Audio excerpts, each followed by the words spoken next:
ሆርሙዝ አቶሚክ ቦምባችን ነው አሉ። የኢራኑ መሪ ሞጅተባ ኻሜኒ መልእክት ገዘፍ ብሎ ተሰምቷል። ሆርሙዝ አቶሚክ ቦምባችን ነው ብለዋል የኢራን መሪዎች። የኢራኑ የውጭ ጉዳይ ሚኒስትር አባስ አራግቺ በበኩላቸው አሜሪካ የማያስፈልግ የማይረባ ወታደራዊ ጀብድ ውስጥ ገብታለች ብለዋል። ሀገራቸው ኢራን ለማንም እንደማትንበረከክ ዛሬ እናረጋግጥላችኋለን ብለዋል። ይህ እንደተጠበቀ ሆኖ ሲአይኤ ለአሜሪካው ፕሬዝዳንት ዶናልድ ትራምፕ አቅርቦት የነበረው ወሳኝ መረጃ ጀርባ እንደተሰጠው ተሰምቷል። ትራምፕ ከሲአይኤ ይልቅ ሞሳድን መስማታቸው ከባድ ቅርቃር ውስጥ እንዲገቡ አድርጓቸዋል ነው የተባለው። ወደ ሩሲያ ጉዳይ ስናልፍ ሩሲያ ዛሬ የድል ቀኗን እያከበረች ትገኛለች። ናዚ ጀርመኖችን ከከፍተኛ መስዋዕትነት በኋላ ድል ያደረገችበትን በዓል በልዩ ሁኔታ እያከበረች ነው። የአሜሪካው ፕሬዝዳንት ዶናልድ ትራምፕ ደግሞ በቀጣዮቹ ቀናት ይህንን የድል በዓል ምክንያት በማድረግ ሞስኮና ኪየቭ አይታኮሱም ብለዋል። ከወደ ብሪታንያ ደግሞ ጉድ ተሰምቷል። ሀገሪቱን የሚያስተዳድረው ሌበር ፓርቲ በመላው ሀገሪቱ በተደረገ ምርጫ ከበርካታ ወንበሮች ተጠራርጎ ወጥቷል። የብሪታንያው ጠቅላይ ሚኒስትር ሰር ኪር ስታርመርም ከስልጣናቸው እንዲለቁ የገዛ ፓርቲ ሰዎቻቸው ከባድ ዘመቻ ጀምረዋል። ፒያሳ ኔትወርክን ስትከታተሉ ሁሉንም በጥልቀት ታገኛላችሁ። ፒያሳ ኔትወርክን ሰብስክራይብ፣ ላይክና ሼር በማድረግ የፈጣን የተአማኒና የጥልቅ ዘገባዎች ቤተሰቡን ስንል በአክብሮት ጋብዘናል። አሁን ወደ ጉዳዮቻችን አለፍን።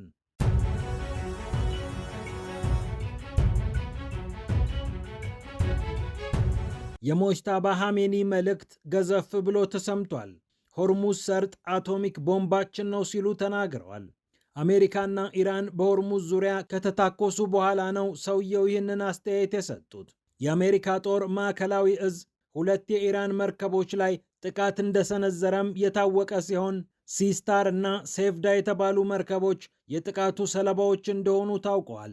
ወደ ኢራን ወደብ እየተንቀሳቀሱ ነበሩ የተባሉት እነዚህ መርከቦች ናቸው ጥቃት የደረሰባቸው።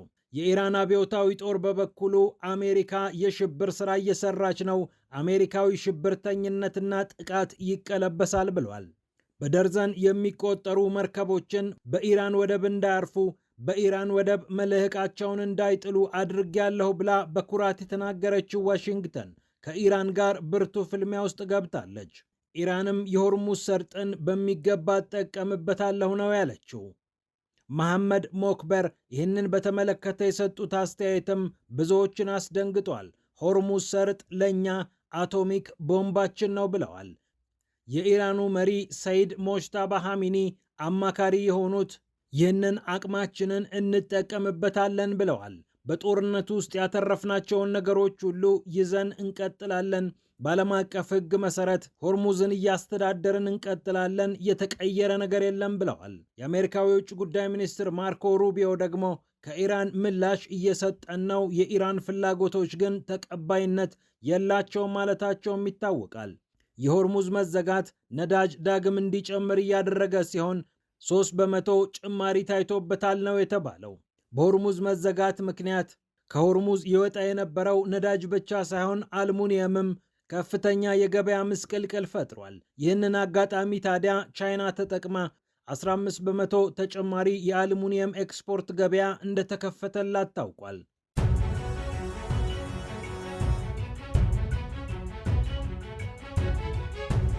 የኢራኑ የውጭ ጉዳይ ሚኒስትር አባስ አራግቺ በበኩላቸው አሜሪካ ከማይገባ ከማይረባ ወታደራዊ ጀብድ ራሷን ልታቅብ ይገባታል ብለዋል። በተለያዩ ጫናዎች የኢራን ሕዝብ አንገቱን አይደፋም፣ ለጫናዎች አንንበረከክም ብለዋል አራግቺ። በኢራን መርከቦች ላይ በሆርሙዝ ሰርጥ ከአሜሪካ የተከፈተውን ተኩስ መሰረት አድርገው ነው በኤክስ ገጻቸው ላይ የውጭ ጉዳይ ሚኒስትሩ ይህንን ያሉት።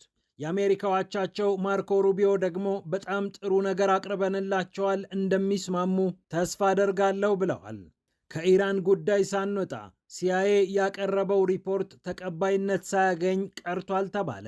የአሜሪካዊ ስለላ ድርጅት ሲአይኤ ለአሜሪካው ፕሬዝዳንት ዶናልድ ትራምፕ እና ለበላይ አመራሮች ያቀረበው ምክረ ሐሳብ ሳይደመጥ መቅረቱን የተናገሩት በኢራኑ ጦርነት ምክንያት ስራቸውን የለቀቁት ባለስልጣን ናቸው።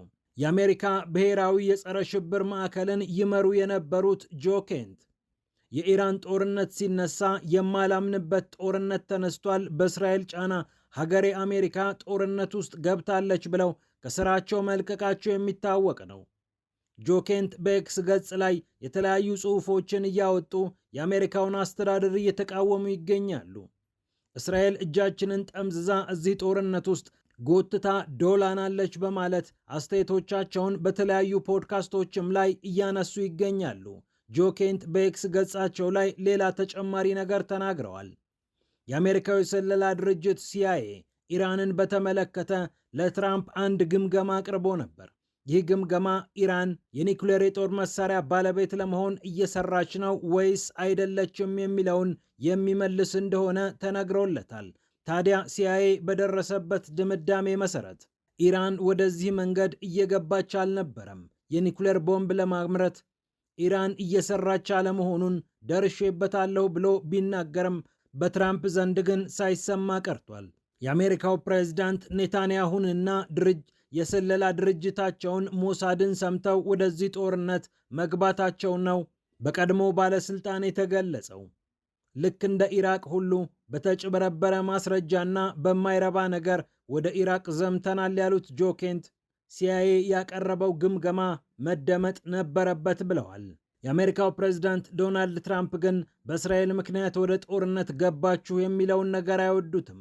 ሁልጊዜም ስለዚህ ጉዳይ ሲጠየቁ እኔ ኢራን የኒውክሌር ቦምብ ባለቤት እንድትሆን አልፈልግም ብለው በደፈናው ይመልሳሉ።